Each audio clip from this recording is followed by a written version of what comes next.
चलो सुनोगे बात है। हम लोग का जो ये चैप्टर है, चलो, computation of total income and tax liability. इस चैप्टर में देखो लोग नाम ही क्या बोला है, कंप्यूटेशन ऑफ टोटल इनकम। तो टोटल इनकम का मतलब क्या हो गया, एक इंसान या एक एसएससी कितना तरीका से रुपया कमा सकता है। एक इंसान एक एसएससी जितना तरीका से रुपया कमाएगा उस सारा रुपया को तुम क्या करोगे, ऐड कर दोगे। सारा रुपया कोई ऐड करने को हम लोग क्या बोलते हैं, टोटल इनकम। और बहुत इंसान लोग ऐसा होता है, ऐसे लोग का दिल में तकलीफ़ होता है रुपया कमाने के बाद। सरकार को जब टैक्स देता है तो अलग ही लेवल का तकलीफ़ होता है दिल में, क्या हम कमाया, हम सरकार को टैक्स क्यों दें। टैक्स तो छोड़ दो, तुम ऐसे सोचो कि हम कमाया तो हम 5,000 रुपये सरकार को टैक्स क्यों दें। सरकार मेरे लिए क्या कर रही है, हो जाता सवाल खड़ा। देना प्रॉब्लम नहीं है, देने से ज़्यादा दिक्कत हो जाता है कि इंसान का सवाल हो जाता है कि 5,000 रुपये हम जो देंगे या हम 12,000 रुपये जो टैक्स देंगे क्यों देंगे, मेरे लिए सरकार क्या करता है। ये हो जाता है दिक्कत का बात। तो तुम नज़र उठा के देखोगे, तुमको डायरेक्ट बेनिफिट तो सरकार से नहीं मिल रहा है। ऐसा नहीं कि तुम 5,000 रुपया गवर्नमेंट का दे रहे हो और गवर्नमेंट तुम्हारा उसका बदले में तुमको 5,000 रुपया का तुम्हारा अकाउंट में रुपया ट्रांसफ़र कर रहा है, ऐसा तो नहीं है। हाँ, तुमको इनडायरेक्ट बहुत सारा बेनिफिट मिलता है। जैसे कि हम उस दिन भी बोला था, हम लोग रास्ता में कचरा वचरा फेंक देते हैं रात में, तो कॉरपोरेशन का आदमी आके क्या कचरा उठा के ले जाता है। कभी सोचे ही बात, कचरा उठा के वो ले जाके कहाँ फेंक रहा। हम लोग मोहल्ले में फेंक दे, वो आया गाड़ी में भर के लेके चले गया। तो वो जो गाड़ी में भर के लेके जा रहा है, शहर से बाहर ले जा के वो लोग उस कचरा को क्या फेंकता है, शहर से बाहर, समझ रहे हो, जहाँ पर कोई आबादी वगैरह नहीं है। क्योंकि आबादी वाला जगह में कचरा फेंकेगा तो क्या बदबू फिर खुद को ही आकर। तो लोग देखते हो ट्रक में भर के प्लास्टिक का से लपेट के गाड़ी जा रहा, तो जा रहा कहाँ था, पहले कहाँ फेंकाता था, साइंस सिटी में। पहले हम लोग कलकत्ता शहर के और 4 नंबर ब्रिज हिंदू कब्रिस्तान में कहानी ख़त्म था। उसके बाद शहर ख़त्म था तो कहाँ फेंकाता था, साइंस सिटी में। पापा ऊपर से पूछोगे तो तुमको पता चलेगा कि पहले जो आज जो साइंस सिटी है, जहाँ हम लोग जाके माँ झूलना उलना झूल के आ रहे है ना, जाके ताज़ा हवा लेके आ रहे, उधर पहले ताज़ा हवा ले, उधर पहले कचरा का पहाड़ होता था। मतलब कचरा फेंक फेंक के कचरा का कहा जाता था पहाड़ मार पर। लेकिन फिर जब शहर और बड़ा, आबादी और बड़ा, तो फिर वहाँ कचरा फेंकाना क्या हो गया, बंद हो गया। अब कचरा और अंदर जाके फेंकाता है, साइंस सिटी से और अंदर। और कचरा फेंकने वाला जगह में क्या बन गया, साइंस सिटी बन गया, जहाँ जा रहे हम लोग मस्त सेल्फी उल्फी लेके आ रहे हैं वहाँ से। लेकिन उसका इतिहास पता करोगे, उसके आगे ही में एक और जगह जहाँ स्वभूमि है, जहाँ हम लोग जाते हैं, सस्ता में सिनेमा हॉल है, मतलब थिएटर में देख के आ रहे हैं, आइनॉक्स में भी सस्ता 90 रुपया 100 रुपये में उधर क्या दिखाता है। उस जगह का नाम क्या है, बस स्टॉप पूछोगा कादापाड़ा। वो जो बस जहाँ उतारता है, टैक्सी से गए तो कोई बात ही नहीं है, लेकिन जो बस से क्या पूछोगे बस स्टॉप का नाम क्या है, कादापाड़ा। ठीक है, तो समझ जाओ कादापाड़ा से तुमको समझ में आ जाता होगा बात। कचरा उचरा उसके बाद उधर फेंकाने लगा था, लेकिन जब फिर वहाँ स्वभूमि फॉमी बन गया तो अब कचरा और अंदर फेंका रहा उसका बाद। तो जैसे जैसे शहर बढ़ते जा रहा है, तो ये जो सर्विस तुमको सरकार दे रहा है कि सरकार तुमसे से पैसा ले रहा है। सरकार जो बड़ा बड़ा ट्रक खरीद रहा है, लॉरी खरीद रहा है, कचरा फेंकने वाला गाड़ी, आदमी लोग का सैलरी कौन पैसा से जा रहा है, वही जो हम लोग दे रहे पैसा उसी पैसा से जा रहा है। तो हम लोग का क्या है, तो टैक्स देना चाहिए, ऐसा नहीं कि नहीं देना चाहिए। और वो पैसा रिटर्न तो क्या है, हम लोग का पैसे ही आता है घूम फिर के। अब ये इतना बड़ा महाब्रिज बना, ये महाब्रिज में हम लोग गाड़ी नहीं चला रहे, तो क्या गाड़ी चलाने से पहले महाब्रिज में हम लोग को बोलता है तो चंदा दिए 200 रुपया तब देंगे चलाने। क्या इतना बड़ा महाब्रिज बना तो क्या चंदा मिला, कोई चंदा नहीं, फ्री का बना। तो हम लोग के लिए फ्री में गाड़ी चला रहे महाब्रिज में, लेकिन महाब्रिज बनने के लिए तो कई करोड़ रुपया लगा। वो पैसा आया कहाँ से, टैक्स का पैसा से बना, तो हम ही लोग का पैसा से बना, इसीलिए हम लोग क्या गाड़ी उड़ी क्या चला रहे उसमें। तो टोटल इनकम में तुम क्या याद रखोगे, तो तुम्हारा 5 हेड्स ऑफ इनकम, कितना heads of income, 5 heads of income. एक इंसान 5 तरीक़े से रुपया कमा सकते हैं। एक आदमी सैलरी से भी रुपया कमा सकता है, उसके बाद बोलो हाउस प्रॉपर्टी से भी रुपया कमा सकता है, फिर बिजनेस प्रोफेशन, उसके बाद कैपिटल गेन, और लास्ट वाला क्या, अदर सोर्स। और हर एक इंसान का क्या बोला, अदर सोर्स होता ही होता है। किसी का ज़्यादा होता है, किसी का कम होता है, लेकिन अदर सोर्स सबका ही होता है। ऐसा कोई भी इंसान ना हो जिसका अदर सोर्स ना हो। 15 रुपया ही क्यों ना हो, 15 रुपया भी अदर सोर्स का खाता में आता है। सर 15 रुपया क्यों बोल रहे हैं? हम लोग बैंक अकाउंट में हम लोग रुपया रखते हैं डिपॉजिट, क्या हम लोग को क्वार्टरली इंटरेस्ट मिल रहा है कि नहीं मिल रहा? क्वार्टरली इंटरेस्ट मिल रहा है, तो वो भी जो तुमको 15 रुपया 18 रुपया, जैसे तुम लोग अभी स्टूडेंट हो, तुम लोग का बैलेंस ही है 2000 रुपये 2500 रुपये, तो कौन सा में 10,000 रुपये इंटरेस्ट मिल जाएगा? तो 2500 रुपये में 17 रुपये 18 रुपये इंटरेस्ट मिला। सरकार के हिसाब से वो 18 रुपये तुम्हारा क्या होगा, इनकम फ्रॉम अदर सोर्स। और जो आदमी लोग का 10,000 20,000 कमा रहा है वो भी इनकम फ्रॉम अदर सोर्स। तो आज के डेट में किसका बैंक अकाउंट नहीं है, और सबका कुछ ना कुछ अदर सोर्स है कि नहीं है? सभी का मेन बिजनेस के अलावा कुछ ना कुछ अदर सोर्स है।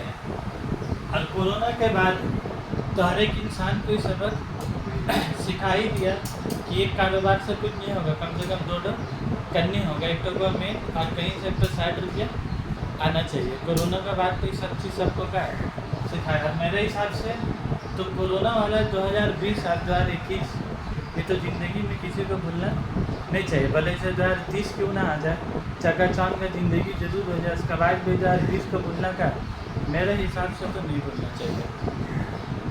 तो देखो सबसे पहला काम तुम्हारा क्या होगा, कंप्यूटेशन ऑफ टोटल इनकम। सबसे पहला काम हम लोग क्या निकालेगा, कंप्यूटेशन ऑफ टोटल इनकम। तो लोग लिखोगे ये हाफ पेज मान लो इतना बड़ा रहेगा तुम्हारा, कंप्यूटेशन ऑफ टोटल इनकम।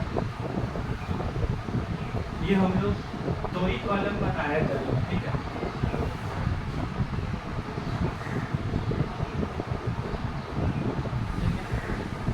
तो इसमें कौन कौन सा चीज़ आएगा तुम्हारे, बोलो, इनकम फ्रॉम सैलरी। मान लो तुम साल का 4.5 लाख रुपया सैलरी से कमा रहे, उसके बाद फिर तुम कुछ पैसा कहाँ से कमा रहे, इनकम फ्रॉम बिजनेस और प्रोफेशन। बहुत आदमी लोग नौकरी उकरी 6 बजे शाम में आने के बाद अपना दुकान है या कुछ छोटा मोटा पार्ट टाइम काम है तो लोग बिजनेस भी करता है 6-7 बजे के बाद से। वो अलग से बात है, जो आदमी नौकरी करके आने के बाद बोली ना वेरी टायर्ड, तो उसके बाद तो कोई बिजनेस नहीं कर सकेगा। लेकिन अगर 6 बजे के बाद उसका शरीर में ताकत बचे तो बहुत आदमी लोग यहाँ से भी कुछ रुपये का तरह तरह का काम है। आज के डेट में स्विगी है, जोमेटो है, डिलीवरी है। ये तो ऐसा नहीं कि तुमको सुबह 10 बजे करना है, शाम में 7 बजे भी तुम डिलीवरी कर सकते हो कि नहीं। तो बहुत आदमी लोग 20 से भी रुपये कमाते हैं। तो इनकम फ्रॉम बिजनेस प्रोफेशन, तो मान लो तुम 1,20,000 रुपये क्या इससे कमाए तो क्या खराबी है। 1,20,000 4.5 लाख कमाने के बाद अगर 1,20,000 तुम बिजनेस प्रोफेशन, तो खराबी है क्या, बहुत रुपये। उसके बाद अच्छा बिजनेस प्रोफेशन तो नहीं है।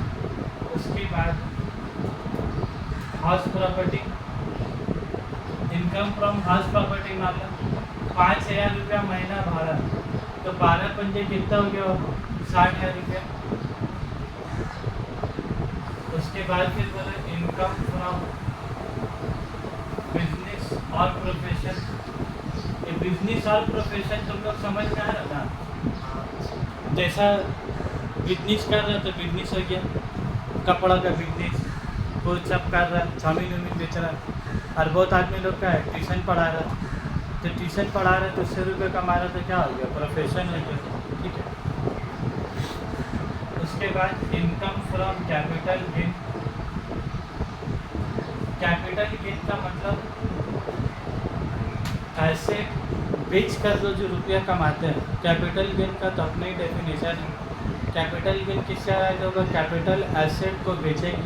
फिर कैपिटल एसेट में बहुत सारा चीज़ आता है, शेयर आता है, डिवेंचर आता है, लैंड आता है, बिल्डिंग आता है, मशीनरी आता है, फर्नीचर आता है, ये सब बहुत सारा चीज़ कैपिटल एसेट के अंदर है। इवन हाउस प्रॉपर्टी भी तुम्हारा आता है। ये दोनों हाउस प्रॉपर्टी और कैपिटल गेन में क्या बहुत थोड़ा सा ही फ़र्क होता है। अगर उस दुकान से तुमको हर महीना भाड़ा मिल रहा है तो that is income from her somebody. लेकिन अगर उस दुकान को तुम बेच देते हो, 10 लाख का दुकान 12 लाख में बेच देते, 2 लाख का जो इनकम हुआ वो इनकम फ्रॉम हर सबडी नहीं, वो इनकम फ्रॉम क्या हुआ तुम्हारा कैपिटल है। ठीक है, ठीक उसी तरीके से तो मान लो तुम 2 लाख रुपया यहाँ से रुपया कमाए और उसके बाद तुम्हारा क्या है इनकम फ्रॉम अदर सोर्स। और हम तो बोला वो आज के डेट में कुछ सबका कुछ न कुछ अदर सोर्स क्या होता ही है। और कुछ स्टूडेंट लोग का या कुछ आदमी लोग का नशा होता है शेयर्स वगैरह में रुपया लगाना।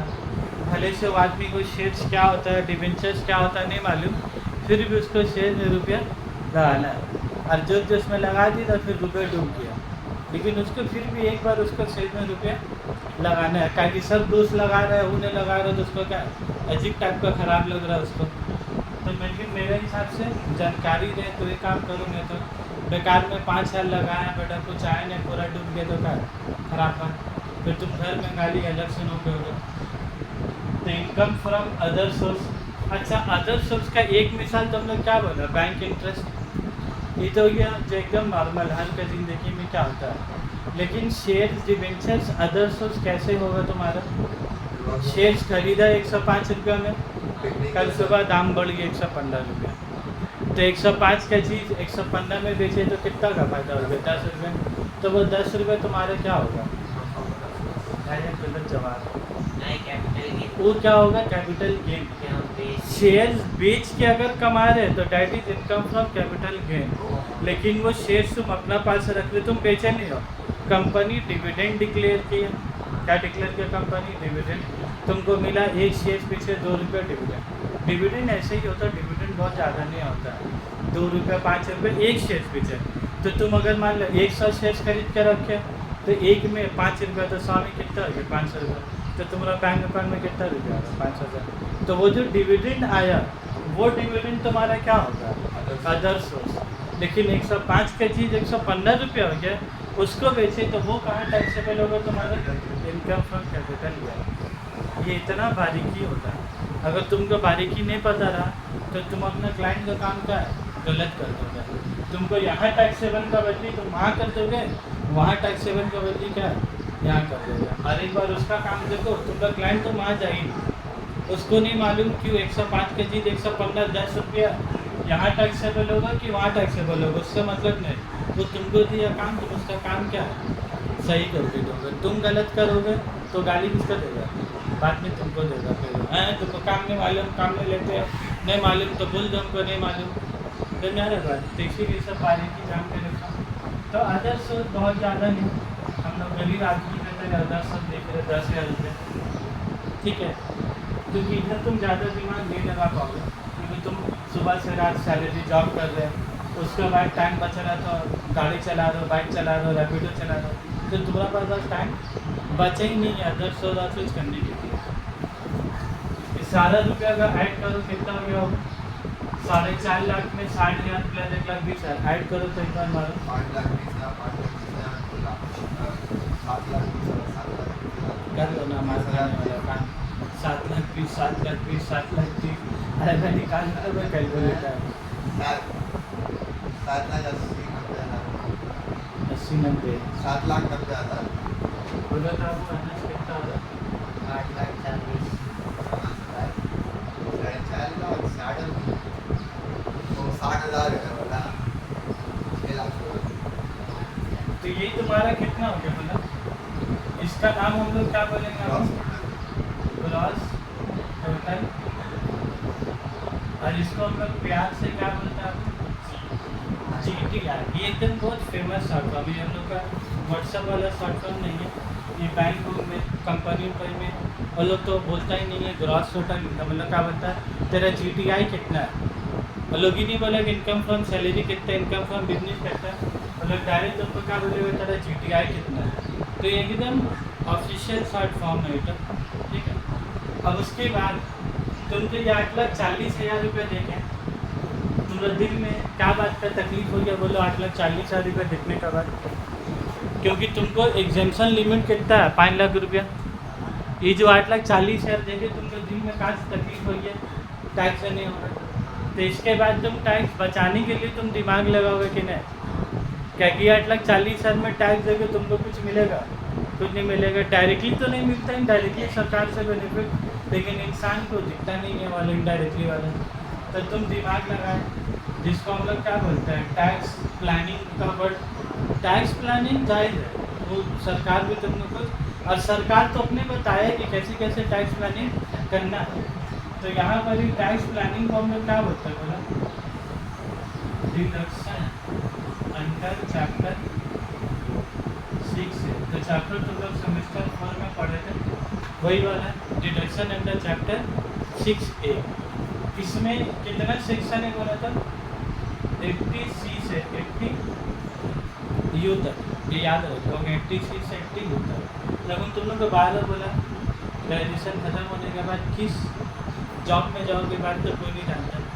कोई लड़का एयर कंडीशन में दिख रहा, कोई कपड़ा, कोई लड़का पढ़ के शॉपर स्टॉक मॉल में दिख रहा, तो वहाँ तुम कपड़ा बेचोगे तो सब तुम्हारा नॉलेज में कोई काम नहीं आने वाला।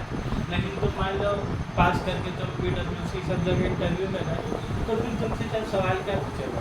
और तुम लोग को बार बार बोलते हैं कि कोई भी इंटरव्यू लेने वाला ये एक्सपेक्टेशन नहीं होता कि तुम एकदम इतना मोटा बुक का हर एक पेज उसको बताओ, ये उसको भी उम्मीद नहीं है। इतना ऊपर तो बता पाओगे ना, तुम लोग ऊपर भी नहीं बता पाते। मसले है ऊपर मतलब जैसे चैप्टर 6 में कितना सेक्शन 80C से 80 है। हाँ, ये तुमसे नहीं पूछा कि 80C बता, 80D बता, 80 बता, 80F बता, 80G, इतना तुमसे नहीं पूछेगा। वो जानता है कि पढ़ के इंसान भूल जाएगा तक किधर। लेकिन अगर ऊपर का चीज़ इतना भी याद नहीं रहा तो तुमको कौन खुशी मिलेगा, इतना भी सिखाएगा तो वही है। हाँ, इसमें ये तो सेक्शन एकदम फेमस है। फेमस मतलब ये सेक्शन बहुत फेमस है 80C, जो हर इंसान करता है सबका ज़िंदगी में, चाहे जाहिल आदमी हो चाहे पढ़ा लिखा आदमी हो, सबका 80C से रिश्ता जुड़ा हुआ है। 80C में दिया ही हम लोग वैसा चीज़ LIC प्रीमियम। तो आज के डेट में किसका प्रीमियम नहीं है, कोई भी इंसान इन्वेस्टमेंट करता है तो कम से कम 80C में क्या करते ही है। तो कोई भी लोग premium on life insurance, premium on life insurance, ये एकदम फेमस सेक्शन है। PPF पब्लिक प्रोविडेंट फंड, ये सब में भी रुपये लगाते तो कहाँ है 80C में तुमको एग्जेम्पशन मिलता है। तो तुमको तकलीफ का बात का 8,40,000 में टैक्स नहीं होगा। 5 लाख के ऊपर टैक्स कितना है 20%। 5 लाख के ऊपर टैक्स कितना है 20% है। तो आप 5 लाख के ऊपर कितने होंगे 3,40,000 रुपये। तो 3,40,000 का 20% निकालो कितना होगा, 3,40,000 का 20% निकालो कितना होगा 68,000। अब बोलो ये 68,000 तुम अगर सरकार को दोगे तुमको क्या मिलेगा, कुछ नहीं। तो सरकार बोल रहा है कि अगर आपको हमको देने में तकलीफ हो रहा है, दिन में तकलीफ हो रहा है, तो आप क्या कीजिए प्रीमियम ऋण दे दीजिए। आप दे दीजिए 80,000 रुपये प्रीमियम सालों को, आप 10 साल तक प्रीमियम भरिए, इंश्योरेंस कंपनी आपको देगा उसका बदली में, हम नहीं देंगे, मेरा बदली आपको प्रीमियम इंश्योरेंस कंपनी देगा। तो तुम यहाँ पर कितना रुपये इन्वेस्टमेंट क्या बोला था, कितना आया था हम लोग का भी 86,000 आया था ना, कुछ 68,000 आया था। लेकिन हम लोग कितना रुपये लगाया 1.5 लाख। क्यों लगाया 1.5 लाख बोले तो 80C का मैक्सिमम लिमिट है, तुम 1.5 लाख रुपये तक क्या लगा सकते हैं। तो तुम 8,40,000 के 1.5 लाख रुपये क्या किए, कुछ पैसा का LIC करा लिए, PPF खुला लिए 5-5 हज़ार रुपये करके महीना, तो 12 into 5 महीने कितना हो गया 60,000। तो वहाँ कुछ पैसा दे दिए, वहाँ कुछ पैसा, ऐसा करके तुम 1.5 लाख रुपया जगह पकड़ा दिए। तुम क्यों इसको जगह पकड़ा रहे कि तुमको टैक्स देने में तकलीफ होगा। तुमको दिमाग लगाना, क्या बोला था, तुमको दिमाग लगाना कि क्या क्या करके तुम्हारा टैक्स कम है। तो वही दिमाग लगाने वाला चैप्टर क्या है तुम्हारा, डिडक्शन है, तो चैप्टर 6 है। तो एक है, और जो रुपया वाला आदमी होता है तो क्या करता है 80D, 80C और 80D तो क्या आज के डेट में सबका जिंदगी में, ठीक है। रुपया वाला आदमी तो 80D क्या करता ही करता है, मेडिक्लेम कराता है। 80D है किसके लिए, मेडिक्लेम। अब बोलो आज का डेट में कौन मेडिक्लेम नहीं कराता है, सभी को मेडिक्लेम कराता है। साल का 18,000 रुपये उसको देना है मेडिक्लेम वाले को। मेडिक्लेम का मकसद क्या होता है बोलो तो 18,000 रुपये साल का दिए, लेकिन उन लोग क्या बोलते हैं आप 18,000 रुपये प्रीमियम दीजिए you will get a coverage of 20 lakh rupees. मतलब तुम 18,000 रुपया प्रीमियम दे के मेडिक्लेम में तुमको कितना रुपया का कवरेज मिल रहा है? 20 लाख का। इसका मतलब क्या हुआ? इसका मतलब भी हुआ कि 18,000 प्रीमियम दिया, तुम्हारा तबीयत अगर ख़राब होता है और तुम नर्सिंग होम में एडमिट होते हो, तुम्हारा इलाज में जितना रुपया खर्चा होगा 20 लाख रुपया तक का खर्चा इंश्योरेंस कंपनी देगा। जैसा टाटा ए health insurance, Bajaj health insurance. तो 18,000 का महीना देखिए, तुमको 20 लाख का कवरेज मिल रहा है, तो क्या खराबी है? लेकिन मसला क्या है इसमें?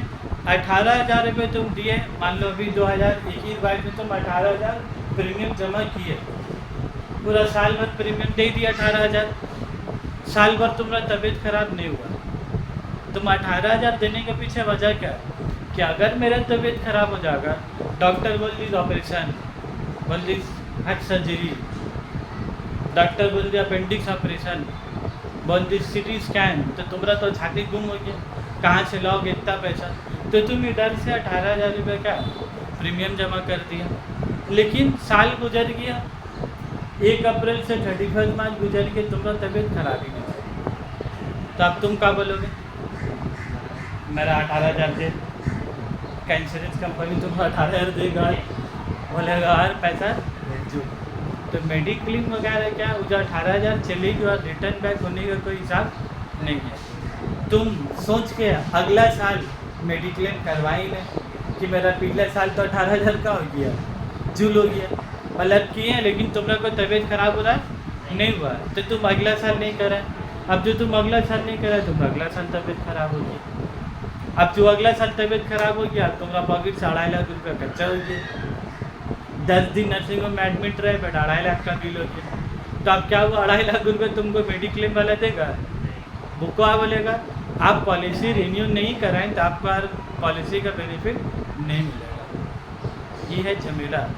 तो मेडिक्लेम वगैरह एक ऐसा चीज़ है, तुम्हारा तबीयत खराब हो, तुम्हारा तबीयत नहीं खराब हो, तुमको मेडिक्लेम हर साल करा लेना चाहिए, क्योंकि कब तबीयत खराब होगा ये बात तुमको मालूम नहीं। और मेडिक्लेम में तुम लोग को भी पता है कि नहीं, सेल्फ तुम खुद का भी मेडिक्लेम करा सकते हो और अपने बाप माँ का भी, पेरेंट्स का।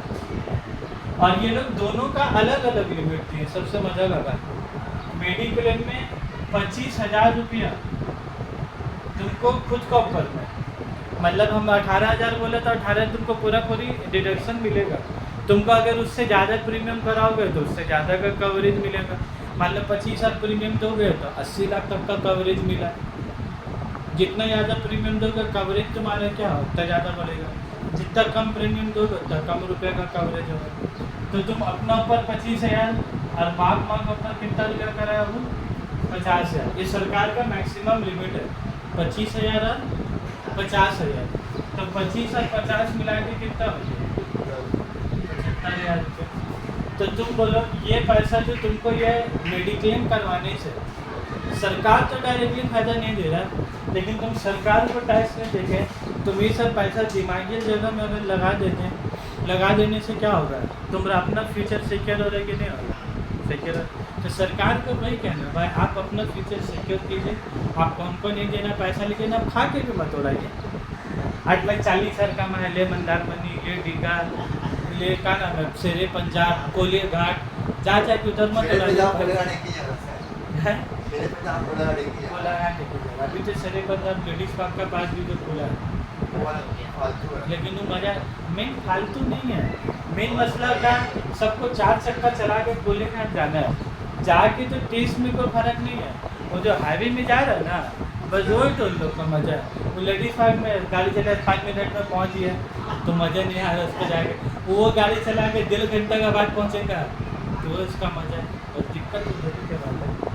तो हम कोई बात बोले 80C में 1.5 लाख का बेनिफिट और 80D में 75,000। उसके अलावा तुम्हारा और भी बहुत सारे सेक्शन है, लेकिन नॉर्मली ये 2 सेक्शन का सबको क्या, हेलो हाँ हाँ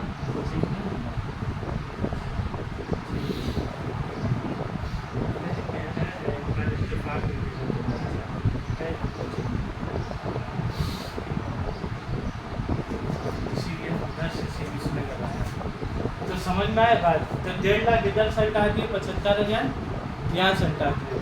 और बाप माँ के ऊपर में ज़्यादा लोग क्यों दिया लिमिट बोलो तो 50,000 का। हाँ, क्योंकि उन लोग का उम्र हो गया तो उन लोग को ज़्यादा बड़ा टाइप का बीमारी क्या, उन्हीं लोग को ज़्यादा, ऐसे कोई ज़रूरी नहीं है, लेकिन फिर भी सरकार लॉजिकली पेरेंट्स के पास 50,000 तक का मेडिक्लेम दिया और 25,000 तक, 50 और 25 कितना हो गया। ये सेल्फ हम लिखा है, लेकिन सेल्फ का मतलब तुम्हारा बीवी बच्चा सब सेल्फ के अंदर ही आ जाता है, ठीक है। अच्छा सर, अभी बीवी बच्चा का एक साथ तुम कवरेज ले सकते हो अपना, और माँ बाप का अलग से दिया। अभी जो गवर्नमेंट स्वास्थ्य साथी कार्ड है वो इसमें नहीं, आगे तो फ्री का उसमें का प्रीमियम देना होता है। कार्ड स्वास्थ्य साथी कार्ड है, लेकिन कुछ जाओगे मेरा पास कार्ड है, हमको इलाज कराना है, वो अलग सी बात है। लेकिन स्वास्थ्य साथी कार्ड में तुमको प्रीमियम देना है, तो प्रीमियम नहीं है। बहुत हॉस्पिटल स्वास्थ्य साथी कार्ड देख सकते हैं। हाँ, तो ऐसा वजह है, लोग पंगला है जो 25-50,000 रुपये देना। हेलो, चलो, तो 80C 80D एकदम कॉमन है, उसके अलावा तो बहुत है। 80G एक तो फेमस सेक्शन है। 80G वाला क्या बोला था, मुझे इंसान डोनेशन नहीं करता है, उस दिन में तुम लोग का बताया। और डोनेशन में बहुत लंबा सेक्शन है, तुमको था दिमाग में अभी किसी में 100% मिलता है, किसी में 50%। तुम्हारा भी क्वेश्चन में मोर और लेस 100% ही अंदर देता है, ठीक है। तो 80G में डोनेशन में तो मैक्सिमम लिमिट है, वो लिमिट नहीं, आप जितना डोनेशन दीजिएगा आपको उतना रुपये का डिडक्शन क्या मिलेगा। लेकिन इसके लिए आप हम लोग को क्या बोला था, जैसे हम हैं SSC, हम डोनेशन किसको देंगे, चैरिटेबल इंस्टीट्यूशन को देंगे। जैसा अभी मेरा मान लो मेरा कोचिंग में आकर मांगने वाला है, उसको हम दिया मान लो 20 रुपये, तो अभी डोनेशन में कि नहीं, डोनेशन में क्या वो 20 रुपये में हमको डोनेशन को डिडक्शन मिलेगा? नहीं, क्या नहीं मिलेगा, क्योंकि 80G सर्टिफिकेट नहीं है। हाँ 80G सर्टिफिकेट अगर वो देगा, अगर वो हमको 80G हम मान लो उसको 20 रुपये दिया, तो हमको निकाल ही दे तुम सर्टिफिकेट एकदम साबित डाला 80G सुबह, तब वो 80G का डोनेशन तब डिडक्शन तुमको क्या तब तुम किसी को भी डोनेशन दोगे तुमको 80G का डिडक्शन नहीं मिलता। 80G का डिडक्शन लेने के लिए 80G का सर्टिफिकेट लेना जरूरी है। अब मसला ऐसा कि जो चैरिटेबल इंस्टीट्यूशन को दिया, वो चैरिटेबल इंस्टीट्यूशन को वो जो भी इदारा है और हैंड है, जो भी सब टाइप का आजकल NGO चल रहा है, कोरोना का बाद से तो बहुत सारा फाउंडेशन का जन्म हो गया है, हेल्पिंग हैंड, आर हैंड, काका फाउंडेशन सब जन्म हुआ, ठीक है। और बहुत सारा इदारा फाउंडेशन जो NGO है जन्म लेता है इलेक्शन का टाइम पर, बहुत सारे NGO का जन्म होता है इलेक्शन का टाइम पर। हम लोग NGO समझते हैं, लेकिन NGO अलग ही इस्तेमाल होता है, बोल नहीं सकते कि ऐसा, लेकिन नॉर्मली हम लोग जो NGO का मतलब समझते का होता है, तो गरीब आदमी को मदद करेगा, हम लोग वही लिहाज से भी समझते, ठीक है। तो वो अलग ही चीज़ होता है पूरा NGO, तुम लोग देखेंगे हमको वो सब अलग ही लेवल पे काम आता है। तो हम लोग जो चैरिटेबल इंस्टीट्यूशन को मान लो आर हैंड को हम लोग दिए, तो आर हैंड खाली बैनर निकाल के चिपका देगा दीवार में और उसको हम लोग डोनेशन देंगे तो 80G का डिडक्शन मिलेगा, ये ज़रूरी नहीं है। मान लो कंप्यूटर से प्रिंट आउट निकाला, आर हैंड फाउंडेशन निकाल के बड़ा बैनर चिपका के तुम जो उसको 50,000 दे के और तुम 50,000 दे के आगे तुम क्या समझ रहे 8,40,000 में तो 50,000 का मिल जाएगा आपको डिडक्शन, क्यों? क्योंकि तुमको टैक्स का बेनिफिट मिला, लेकिन नहीं मिला, क्योंकि उसमें 80G सर्टिफिकेट उसके पास होना चाहिए। और उसको 80G का सर्टिफिकेट होने के लिए उसको इनकम टैक्स डिपार्टमेंट उसको अपना आप को रजिस्टर्ड कराना होगा कि हाँ हम गरीब आदमी हैं, उसको अपना आपको गरीब आदमी है, वो तो इनकम टैक्स डिपार्टमेंट में क्या है वो लोग का सेक्शन ही अलग, हमको जहाँ तक याद है सेक्शन 10AA कैपिटल है, वो जो हम लोग रजिस्ट्रेशन कराते हैं उससे सर्टिफिकेट क्या मिलता है। तो सरकार पहले NGO को सर्टिफिकेट देगा, इनकम टैक्स डिपार्टमेंट, फिर वो चैरिटेबल इंस्टीट्यूशन, तब जो आदमी लोग पैसा देगा तब फिर वो सबको 80G सर्टिफिकेट देने का तब वो हकदार है। ऐसा नहीं है 80G सर्टिफिकेट बोला ये बेटा ये राय बैग में प्रिंटिंग करने बोली मेरा सर्टिफिकेट बना दे, वो बना के सबको बेटा फाड़ के सबको बांटते फिर वो सब बांटते नहीं फिर सकते। जब तक तुमको इनकम टैक्स डिपार्टमेंट वाला नहीं देगा अथॉरिटी तब तक तुम किसी को 80G सर्टिफिकेट नहीं दे सकता। एक दिन हम एक तो ऑटो के पीछे में देखा था रमजान फमजान आता है तो ऑटो के पीछे देखोगे चिपका हुआ रहता है, ऑटो का बैनर भी हम बता रहे थे। और लोग बड़का करके मतलब वो एनजीओ वाइट एनजीओ को देखा था, उनको नाम नहीं याद आ रहा, वाइट एनजीओ में लिखा था वो अपना नाम के ऊपर में नाम लिखा हुआ, अगल बगल उसका एड्रेस सब कुछ लिखा हुआ, उसका नाम का आगे में वो क्या लिख के रखा था 80 जी। हम देखा, हम पीछे बाइक चला रहे थे, हम देखा भाई सर ये तो पढ़ा लिखा एनजीओ भाई का, मतलब बैनर में 80 जी लिख के रखा, मतलब उसके बाद 80 जी सर्टिफिकेट है, मतलब ये बात बताने मांग रहा है कि आप हमको पैसे दीजिए, हम आपको 80 जी सर्टिफिकेट। अब ये भी बात समझने के लिए हम लोग वाले आदमी का ज़रूरत है, नहीं तो 80 जी लिख देगा तो बहुत आदमी कहाँ समझेगा ठीक है एड्रेस है रे 80 नंबर, बहुत आदमी लोग क्या समझेगा 80 नंबर एड्रेस समझेगा तो भी एक तो परेशानी का बात है। तब याद होगा 80 जी डोनेशन तुम जितना रुपया दोगे तुम करता रुपया क्या, तब बोला उनका एक बात कि 7,000 रुपया को ऐड कर 1,75,50 कितना हो गया 2,75,000। उसके बाद 80 ई भी ले लेते हैं, 80 ई तुम्हारा क्या बोला था, ये तो हम लोग का इसी भी याद रहता है, ई से एजुकेशन, 80 ई से एजुकेशन, तो एजुकेशन के ऊपर मान ले तो 80,000 रुपया और डिडक्शन तुमको, तब बोलो तो याद करके कितना लगो 1.5 लाख प्लस 75,000 प्लस 50,000 प्लस 80,000। ओसान कैलकुलेटर में करके बताओ, ऐड करो ना 1.5 लाख प्लस 75 प्लस 50 प्लस 80।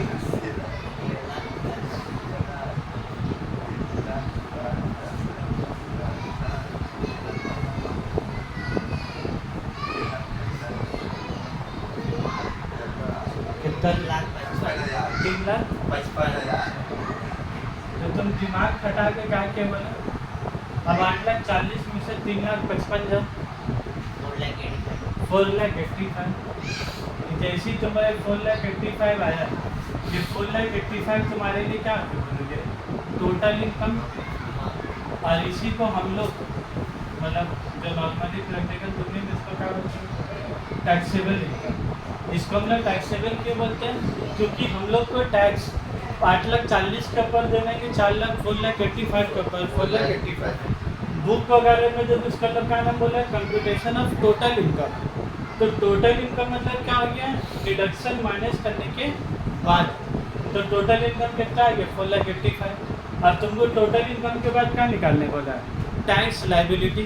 तब तुमको ये टेबल खत्म करने के बाद, ये टेबल खत्म करने के बाद अब तुमको क्या बनाने बोले कंप्यूटेशन ऑफ टैक्स। अब आ जाओ कंप्यूटेशन ऑफ टैक्स लाइबिलिटी। अब यहाँ पर क्या है नहीं, ये तो इंडिविजुअल है। जो फ्लाइट 30% तुम बोल रहे ना बाबू, वो तो फर्म असेसमेंट में था, पार्टनरशिप फर्म को 30% पूरा देना होगा। ये तो कौन हो गया इंडिविजुअल एसएससी। तुम कई बार मतलब अब तो तुम इसका ऊपर क्या निकालने होगा टैक्स। टैक्स का नियम क्या बोलो 0 से 2.5 लाख रुपए तक क्या है 0 से 2.5 लाख रुपए तक क्या है और 2.5 लाख 1 रुपये से 5 लाख रुपए तक कितना है 5%। तो 2.5 लाख 1 रुपये से 5 लाख, तो या 5 लाख का बच कितना है 4,85,000। तो तुम 4,85,000 माइनस 2.5 लाख करो, 4,85,000 माइनस 2.5 लाख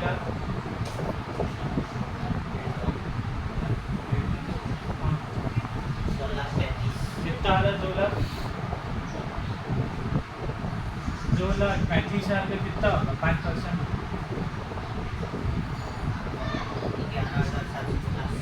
11,750। तो यहाँ कितना हो गया 11,750। लेकिन तुम लोग को पता है कि नहीं गवर्नमेंट रिबेट देता है, रिबेट अंडर सेक्शन 87 है। कितना रुपये तक का रिबेट है 12,500 रुपये तक, मैक्सिमम 12,500। तो तुमको कितना टैक्स आया 11,750। तो तुमको तो क्या हो होगा दिल में तकलीफ हो गया होगा कि साला इतना दिमाग लगाया, उसके बाद हमको सरकार को 11,750 रुपये देना। लेकिन सरकार एक तो शिक्षा लाया रिबेट, जैसे हम लोग का इलेक्ट्रिसिटी बिल में नहीं होता है, ड्यू डेट के अंदर देंगे तो 20 रुपये छूट रिबेट देता है, तो वैसे ही सरकार भी रिबेट दे रहा है। कितना रुपये का? 12,500। लेकिन तुम्हारा टैक्स कितना है? 11,750। तो 11,750 में तो कितना बना तुम्हारा? तो तुम बोलो तुम्हारा टैक्स लायबिलिटी कितना है? ये नील के बाद हम लोग एक चीज़ और ऐड करना पड़ता है, क्या बोलो तो हेल्थ एंड एजुकेशन, इसका पर कितना? तो ये नील तो 4% भी क्या आ जाता तुम्हारा? नील तो तुम्हारा टैक्स लायबिलिटी, तो बोलो तुम्हारा टैक्स लायबिलिटी कितना है? और तुम लोग को पता है कि नहीं, बहुत साल पहले ये सिर्फ एजुकेशन सेस था, ये क्या था? और एजुकेशन सेस कितना था तुम्हारा? 3%। उसके बाद ये एजुकेशन सेस का आगे में क्या बढ़ लगा? हेल्थ एंड एजुकेशन सेस कितना हो गया था तुम्हारा? 4। तो तुम लोग को समझ में आ गया होगा कि जो 3 से बढ़ के 4 हुआ है, तो 1% पैसा कहाँ जाता है? वो हेल्थ सेस का नाम है। तुम लोग को उतना लेना देना नहीं है, वो लेना देना हम लोग को काम में होता है, क्योंकि पैसा सबको ना बंटवारा करना होता है। मतलब जो हेल्थ एंड एजुकेशन से 4%, 4 में 3% सरकार किसके लिए इस्तेमाल करेगा पैसा? पब्लिक का पढ़ाई लिखने के लिए, एजुकेशन से, ठीक है। और 1% पैसा किसके लिए इस्तेमाल हो रहा है? हेल्थ से। जो तुम लोग आज के डेट में देखो, स्वास्थ्य साथी कार्ड और काका केंद्र कार्ड, तो जो 1% जो पैसा सेस में जो ले रहा ना, ये जो पैसा ले रहा वो सब पैसा गरीब आदमी में क्या दवाई इलाज में खर्चा हो रहा है। वो जो सरकारी स्कूल में जो फ्री में पढ़ाई हो रहा, तो पैसा 3% यहाँ से क्या जा रहा है। टैक्स का पैसा अलग और फिर 4% पैसा, मतलब ये 5% 20% अलग और फिर 4% अलग अलग टैक्स पे को कर में सब जीरो। और ये लोग इसलिए ले रहा, अमीर आदमी लोग जहाँ 100 रुपये दे रहा, वहाँ और 4 रुपये दे देगा तो क्या बिगड़ जाएगा उसका? 100 का बदली अगर 104 रुपये ले, व्हाट इज़ द प्रॉब्लम? वो तो ऐसे भी खर्चा कर ही रहा है मैकडोनल्ड और स्टारबक्स में, उसका फ़र्क पड़ रहा है। स्टारबक्स में 750 कॉफ़ी पी के आ रहा है, 450 700 कॉफ़ी, तो उसको क्या फ़र्क पड़ता है? तो इसीलिए लोग 4% वही लोग से क्या ले रहा, जहाँ 100 रुपये दे रहा तो 8 रुपये नहीं दे सकेगा, जहाँ 200 रुपये दे रहा हूँ 8 रुपये नहीं दे सकेगा। तो वो 8 रुपये अमीर आदमी से लेकर लोग गरीब आदमी के ऊपर में खर्चा। तो यही हो गया तुम्हारा पूरा का पूरा चैप्टर। सबसे पहला काम तुमको क्या देगा? वो टोटल इनकम, और टोटल इनकम निकालने के बाद फिर से तुमको एक टेबल बनाना होगा जो तुमको टैक्स लायबिलिटी निकालना है। और तुम याद रखो अभी तो नील पे लाते, लेकिन दोनों जगह में राउंड ऑफ किया जाता है। ये round of under section 28A, total income का राउंड ऑफ करेंगे 28A, और टैक्स लायबिलिटी का राउंड ऑफ करेंगे 28B, 28A और 28B। इसी के साथ हम लोग क्लास समाप्त। अब अगले वाले क्लास में हम लोग क्या करेंगे बोला था? संस्कृत।